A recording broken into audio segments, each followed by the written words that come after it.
Senior सूबाई वज़ीर शहजील इनाम मेमन चयो आहे त अॻूणे पीटीआई चेयरमैन जे दौर में अरबे रुपयनि जा कर्ज़ माफ़ कया विया। कुझु ख़ासि माण्हुनि जा कर्ज़ माफ़ कया विया। शहजील इनाम मेमन जो चवणु हो त पीटीआई चेयरमैन हुकूमत में ईंदे ई आरिफ नक़वी जो कर्ज़ माफ़ कयो। सीनियर सूबाई वज़ीर शहजील इनाम मेमन जो चवणु हो त आरिफ नक़वी पीटीआई बानी जो फिनांसर हो। शहजील इनाम मेमन जो चवणु हो त पीटीआई बानी social media account Adiala jail मां हलाए रहियो आहे। सीनियर वज़ीर शहजील इनाम मेमन जो चवणु हो त पीटीआई बानी के मुल्क ख़िलाफ़ लॉन्च कयो वियो। वज़ीर आज़म जा पीटीआई बानी बाबति ख़दशा ग़लति नाहिनि।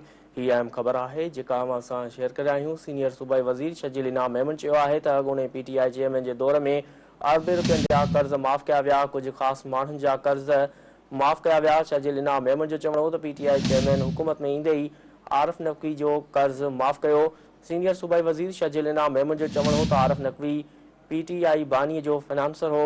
शहजील इनाम मेमन जो चवणु हो त पीटीआई बानी social media account Adiala jail मां हलाए रहियो आहे। सीनियर वज़ीर शहजील इनाम मेमन जो चवणु हो त पीटीआई बानी खे मुल्क ख़िलाफ़ लॉन्च कयो वियो। वज़ीर आज़म जा पीटीआई बानी बाबति ख़दशा ग़लति नाहिनि।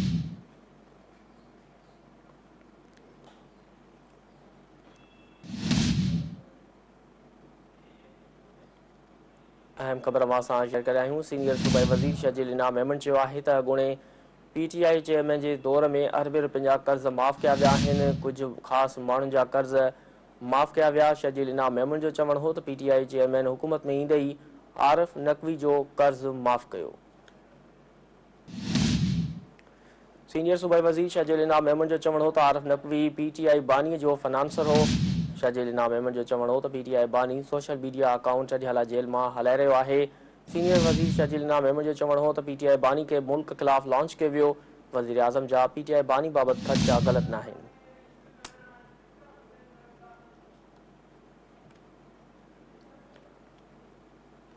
सीनियर सूबाई वज़ीर शहजील इनाम मेमन चयो आहे त अॻूणे पीटीआई चेयरमैन जे दौर में अरबे रुपयनि जा कर्ज़ माफ़ कया विया। कुझु ख़ासि माण्हुनि जा कर्ज़ माफ़ कया विया। शहजील इनाम मेमन जो चवणु हो त पीटीआई चेयरमैन हुकूमत में ईंदे ई आरिफ नक़वी जो कर्ज़ माफ़ कयो। सीनियर सूबाई वज़ीर शहजील इनाम मेमन जो चवणु हो त आरिफ नक़वी पीटीआई बानी जो फिनांसर हो।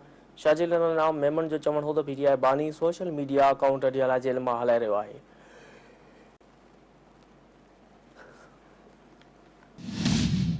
सीनियर सूबाई वज़ीर शहजील इनाम मेमन जो चवणु हो त पीटीआई बानी खे मुल्क ख़िलाफ़ लॉन्च कयो वियो। वज़ीर आज़म जा पीटीआई बानी बाबति ख़दशा ग़लति नाहिनि।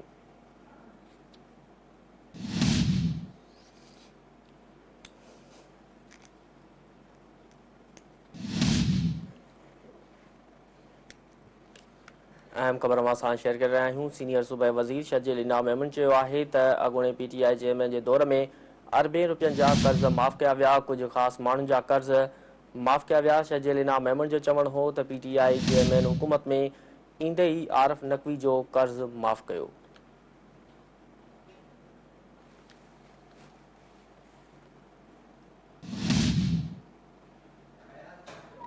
वधीक तफ़सील मालूम कंदासीं। टेलीफोन ते मौजूदु आहे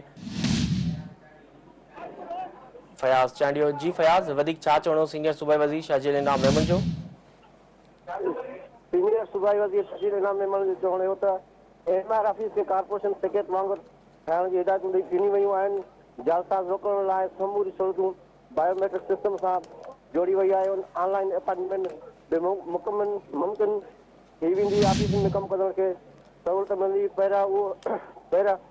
पहिरियां इमरान ख़ान चवंदो हुयो त इदारनि खे तनक़ीद बणाईंदो हुयो। इदारनि खे निशानो हाणे हू इदारनि खे निशानो बणाए रहियो आहे।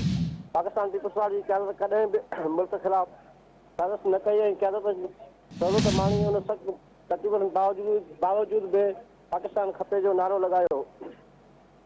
साकिब निसार खे सुठनि लफ़्ज़नि में यादि कंदो इमरान ख़ान वेझनि सिफारशी माण्हुनि में साकिब निसार पिणु हुयो। जी ठीकु आहे सिकंदर, ठीकु आहे फयाज़ चांडियो, तफ़सील ॾियण लाइ वॾी महिरबानी।